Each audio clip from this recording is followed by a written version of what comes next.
नमस्कार, रेडियो मंडलाइन पर आपका बहुत बहुत स्वागत है। मैं हूं आपके साथ अभिषेक गुप्ता और आप सुन रहे हैं corporate central. Adani green energy के बॉन्ड इशू को मिला कैसा रिस्पांस? आरबीआई ने किस पर लगाई गोल्ड लोन देने पर रोक? एसबीआई ने सुप्रीम कोर्ट से किस बात के लिए मांगा समय? बताएंगे आपको। और इसके अलावा भी होंगी कॉर्पोरेट जगत से जुड़ी कई और बड़ी खबरें। तो चलिए फटाफट शुरू करते हैं कॉर्पोरेट सेंट्रल। आरबीआई ने आईआईएफएल फाइनेंस पर नए गोल्ड लोन देने पर रोक लगा दी है। हालांकि कंपनी अपने पुराने ग्राहकों को सेवाएं देना जारी रख सकती है।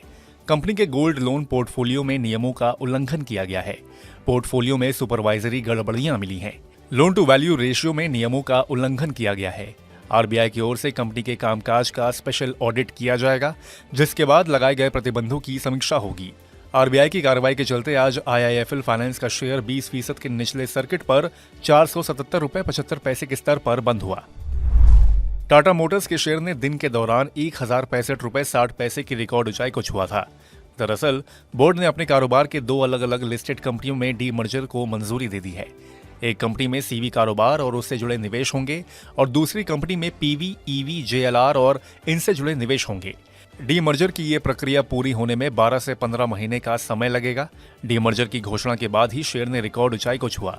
हालांकि अंत में ये 3.5% गिरकर 1022 रुपए 60 पैसे पर बंद हुआ। स्पाइस जेट का शेयर आज करीब 4% की बढ़त के साथ 65 रुपए तक उछल गया था। दरअसल इस कंपनी ने विमान लीज पर देने वाली कंपनी क्रॉस ओशियन पार्टनर्स के साथ चल रहे 93 करोड़ रुपए के विवाद को सुलझा लिया है। दोनों कंपनियों ने इसके बारे में दिल्ली हाईकोर्ट के सामने एक ज्वाइंट अनाउंसमेंट किया है। कारोबार की समाप्ति पर स्पाइस जेट का शेयर करीब 0.25% की बढ़त के साथ 63 रुपए 71 पैसे पर बंद हुआ। अदानी ग्रीन एनर्जी के $40 करोड़ के बॉन्ड इशू को निवेशकों से अच्छा रिस्पांस मिला है। इस इशू को निवेशकों से करीब $3 अरब यानी कि 7 गुना से ज्यादा बोलियां मिली हैं। ये बॉन्ड्स 6.7% के कूपन रेट पर जारी किए गए हैं, जबकि अनुमान करीब 7.1% का था। कारोबार के अंत पर आज अदानी ग्रीन एनर्जी का शेयर हल्की बढ़त के साथ 1943 रुपए पर बंद हुआ। एयू स्मॉल फाइनेंस बैंक और फिनकेयर स्मॉल फाइनेंस बैंक के मर्जर को आरबीआई ने मंजूरी दे दी है। 1 अप्रैल 2024 से प्रभावी होने वाले इस मर्जर के बाद फिनकेयर की सभी branch AU small finance bank के नाम से काम करेंगी। दोनों बैंकों के बीच ऑल स्टॉक मर्जर के जरिए ये प्रक्रिया पूरी होगी। इस मर्जर के तहत फिनकेयर स्मॉल फाइनेंस बैंक के शेयर धारकों को अपने 2000 शेयरों के बदले एयू स्मॉल फाइनेंस बैंक के 579 शेयर मिलेंगे। खबर के चलते आज एयू स्मॉल फाइनेंस बैंक का शेयर करीब 1.5% गिरकर 571 रुपए 90 पैसे पर बंद हुआ। Krishna institute of medical sciences यानी कि केआईएमएस ने ठाणे में 300 बेड का हॉस्पिटल खोलने के लिए 2.59 एकड़ जमीन लीज पर लेने के लिए करार करने की घोषणा की है। यह हॉस्पिटल 500 करोड़ रुपए की लागत से तैयार होगा, जो कि वित्त वर्ष 2025 की पहली तिमाही से शुरू होने का अनुमान है। खबर के चलते आज केआईएमएस का शेयर करीब 2% गिरकर 2120 रुपए के स्तर पर बंद हुआ। बजाज ऑटो का शेयर बायबैक 6 से 13 मार्च तक खुलेगा। टेंडर रूट के जरिए 10,000 रुपए के भाव पर कंपनी 40 लाख शेयरों की खरीद पर 4,000 करोड़ रुपए खर्च करेगी। संस्थागत निवेशकों के 42 शेयरों के बदले एक शेयर खरीदा जाएगा, यानी 1.22% की एक्सेप्टेंस रेशियो होगी। वहीं रिटेल निवेशकों के 27 में से एक शेयर बायबैक में टेंडर होगा, यानी एक्सेप्टेंस रेशियो 25.9% होगी। खबर के चलते आज बजाज ऑटो का शेयर करीब 0.2% की बढ़त के साथ 8,350 रुपए पर बंद हुआ।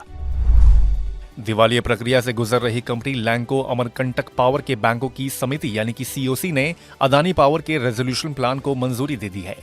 छत्तीसगढ़ में 600 मेगावाट का पावर प्लांट चलाने वाली इस कंपनी के लिए अदानी पावर ने दिसंबर 2023 में 4100 करोड़ रुपए की संशोधित बोली जमा की थी। खबर के चलते आज अदानी पावर का शेयर कमजोर बाजार में भी करीब 3% की बढ़त के साथ 576 रुपए के स्तर पर बंद हुआ।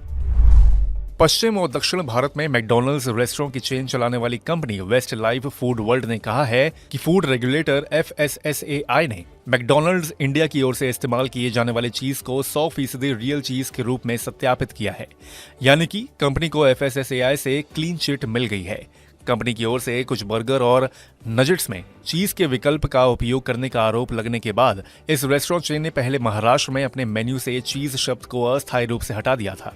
खबर के चलते वेस्टलाइफ फूड वर्ल्ड का शेयर आज कमजोर बाजार में भी करीब 7% की बढ़त के साथ 787 रुपए के स्तर पर बंद हुआ। देश के सबसे बड़े bank state bank of India ने राजनीतिक दलों की ओर से भुनाए गए प्रत्येक चुनावी बॉन्ड की जानकारी का खुलासा करने के लिए 30 जून तक का समय मांगा है। एसबीआई ने समय बढ़ाने के लिए सुप्रीम कोर्ट से अनुरोध किया है। पिछले महीने सुप्रीम कोर्ट ने एसबीआई को 6 मार्च तक पूरी जानकारी उपलब्ध कराने का निर्देश दिया था। खबर के चलते आज एसबीआई का शेयर 1.5% से ज्यादा उछलकर 784 रुपए 60 पैसे पर बंद हुआ और इंट्राडे में शेयर ने 786 रुपए 95 पैसे का रिकॉर्ड ऊंचाई भी छुआ था। अब बात प्राइमरी मार्केट की। आईपीओ बाजार में आज 2 नई कंपनियों ने दस्तक दी। एक्सीकॉम टेली सिस्टम्स का शेयर 142 रुपए के इश्यू प्राइस के मुकाबले 46.6% प्रीमियम के साथ 265 रुपए पर लिस्ट हुआ और कारोबार की समाप्ति 265 रुपए के ओपनिंग प्राइस से करीब 14% नीचे यानी कि 228 रुपए 40 पैसे पर हुई। वहीं प्लैटिनम इंडस्ट्रीज का शेयर 171 रुपए के इश्यू प्राइस से 31.5% ऊपर 225 रुपए पर लिस्ट हुआ। हालांकि शेयर की क्लोजिंग 225 रुपए की ओपनिंग प्राइस से 1.5% नीचे यानी कि 221 रुपए 50 पैसे पर हुई। जेजी केमिकल्स के आईपीओ को निवेशकों ने हाथों हाथ लिया और पहले दिन के अंत पर इस आईपीओ को कुल 2.46 गुना ज्यादा बोलियां मिली हैं। वहीं 4 मार्च को खुले आरके स्वामी के आईपीओ को दूसरे दिन के अंत तक 6 गुना से ज्यादा बोलियां मिल चुकी हैं। 270 से 288 रुपए के प्राइस बैंड वाले इस आईपीओ के जरिए कंपनी की कुल 423.56 करोड़ रुपए जुटाने की योजना है।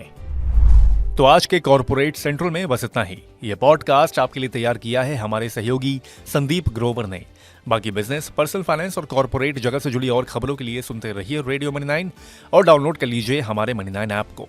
हमेशा की तरह मैं हूं आपके साथ अभिषेक गुप्ता। अभी लेता हूं विदा। धन्यवाद।